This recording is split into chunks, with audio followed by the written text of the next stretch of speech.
Hey guys, Metroid Prime Fan 18 here, and I'm going to do just like I said and do my 3 game reviews today, starting with the mystery game. And what exactly is the mystery game? Well, here it is. That's right, Bioshock.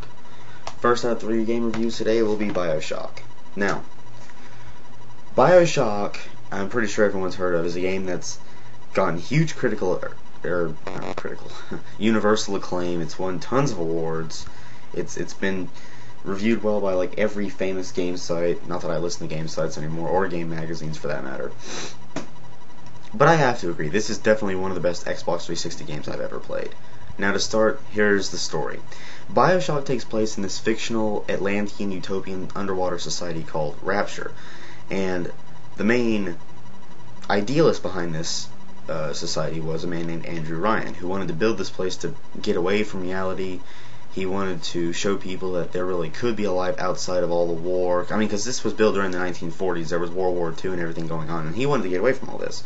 So he decided to build this city to get, to create this perfect society.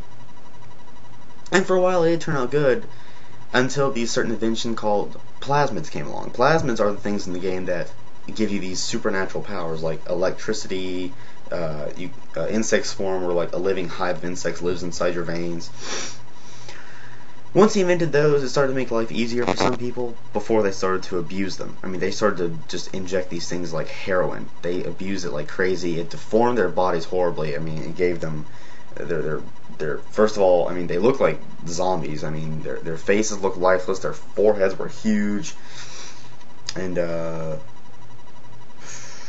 like their mouths were deformed. Like some people were especially bad. But luckily, your guy doesn't do that. So in the game, when you surface, your character is guided by this guy named Atlas, who basically guides you all throughout Rapture, telling you what to do, giving you all these different objectives. And while you're progressing through Rapture, you meet all these different people. I mean, you talk to Andrew Ryan through your radio. You meet him face to face near the end, but I'll get to that later. You meet Sandra Cohen, who is this extremely flamboyant, typical starving artist, who basically wants you to murder these 4 people who he says backstabbed them, take their picture and post it on his collage. Like I said, this guy is sick. Trust me, when you see him, you'll know. I mean, this guy is crazy. And all throughout the game, one of your main goals is to rescue the little girls. I'll see if you can see the outline here. These little girls, who are called Little Sisters. These are little girls who were experimented on. And these guys, who are not robots by the way, they're called Big Daddies. They're actually super genetically boosted humans in diving suits who are sworn to protect these girls. And these girls harvest what is known as Adam from the dead humans of Rapture, who are called splicers. I mean, they've hooked pretty much anything to create weapons. They've got grenades, they've got little hooks, they've got claws, they punch you and everything. Anyway, so these girls harvest what's called Adam. Adam is the genetic material that fuels your plasmids. You need Adam to have your plasmids work. And that's the reason Big Daddies protect them, is because they want to use it for themselves or give it to the woman who's experimenting with the Little Sisters. And you have the option, after you kill the Big Daddy, of either harvesting or rescuing the Little Sister. And whatever ending you get at the game depends on how many you harvested or how many you've rescued. And you eventually find these things called Gatherer's Gardens, which are places to spend your Atom to get more plasmids, switch out plasmids for other plasmids, which is what you do at a not a Gatherer's but a gene bank. And there's also things called, I think they're called tonics or mods or whatever. They're used to help you hack or quicker firing rates or whatever. And there's also weapon upgrade stations. I mean, you can make a shotgun fire faster. You can have it do more damage. You can even make a grenade launcher do more damage, which is kind of ironic, because a grenade launcher is pretty powerful as it is. And there's 3 different types of ammo for every weapon you have, almost every weapon you have. So I mean, there's a huge amount of stuff to do in this game. I mean, and you can also hack things. You can hack ammo vending machines, regular vending machines to buy like health, whatever, locks, safes, cameras, turrets, you name it, you can hack it.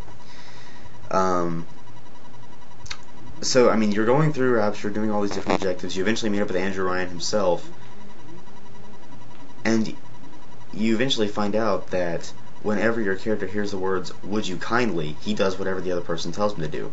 That's how he finds out he was raised, to just basically be a slave to those 3 words. And Andrew Ryan is telling him to obey. Like, would he go so far as to kill him? Apparently Andrew Ryan is the person who brought this guy up since he was or one of the guys who brought him up since your character was a child. And he's wanting to see if he'll really go as far as to kill him, which he does. He drives a putter straight into his forehead. And then Atlas comes back on the radio, and you find out that he is actually the bad guy. He's the other guy who was involved in building Rapture, called Fontaine. And he and Andrew had completely different ideas for running this place. So there was a huge conflict, and Fontaine is actually the final boss of the game. So, in a nutshell, that's basically how Bioshock goes. You meet up with Andrew Ryan. He turns out to be a good guy. Fontaine's a bad guy. You have to kill him. He wants to take over Rapture for all these dark intentions. You know, it's just too much to describe in 10 minutes or 11 minutes. So I'll just go on to everything else. Graphics in this game, amazing. I mean, definitely one of the best graphical games I've seen on the 360. I mean, the water is so realistic looking at some points. You know, from the first level where you actually have to swim in it to where you just see it in all the vestibule tunnels when you're going from door to door. The enemy designs, just the grottiness look of Rapture itself. It's just this ravaged, abandoned, war-torn utopian society that just looks really dark and scary. And it really adds to the suspense when they throw the 1940s style music in there, which really makes it sound creepy at times. I mean, at some point this game really did scare me. I'm serious. Just imagine you in that place. Oof, scary. Music, the only music they have is the 1940s lounge style music they have blowing, you know, occasionally. Really does add to the suspense, I have to say. Because after all, this place was completed in the 60s, and some people then were still listening to 40s music. Gameplay, with the exception of one thing, I have no problem with it. 2 small complaints I have with this game, and they're not too bad. I mean, they're easily looked over. It's nothing that hinders gameplay. Well, to that degree. For one thing, the hacking, while it is fun, it gets repetitive at times. I mean, near the end of the game, you're hacking pretty much everything you find to decrease prices, or to have cameras work on your side, or have turrets work on your side, or whatever. It's just hack after hack after hack after hack after hack. You know, it turns out that some levels most of the stuff you're doing is hacking. But I mean, that's not too bad. I mean, it gets kind of boring, but it gets fun again to me. It goes back and forth. Second thing, and here's my main complaint about this, and really it's not bad either. The fight against Fontaine, way too easy. Even under hard difficulty, that fight was way too easy. I mean, Fontaine is just a total puss. He looks scary, and he looks like he'll just kick your ass over and over again, but no, it's... I don't know. I mean, the game itself is pretty difficult in some places, and for the final boss fight to be as easy as it was, even though it is a fun fight, it could have been at least a little more challenging. I mean, even under hard difficulty, it's not that hard of a fight, trust me. But those 2 things are easily overlooked. But this game, as a whole, is just an amazing game. It's definitely a must-buy. I mean, its price by now is like dropped to $40. It used to be $60, which is the price for every 360 game on the market. So overall, I give this game definitely a 10 out of 10. I mean, graphics, gameplay, sound, just innovation of everything you do. It's definitely not your regular first-person shooter, as it says back here. Or, yeah, the genetically enhanced shooter. The little red icon there. Can't really see it. Now you can. Anyway, so that's my review of Bioshock, and my next 2 reviews will come later today. So, for right now, Metroid, signing off.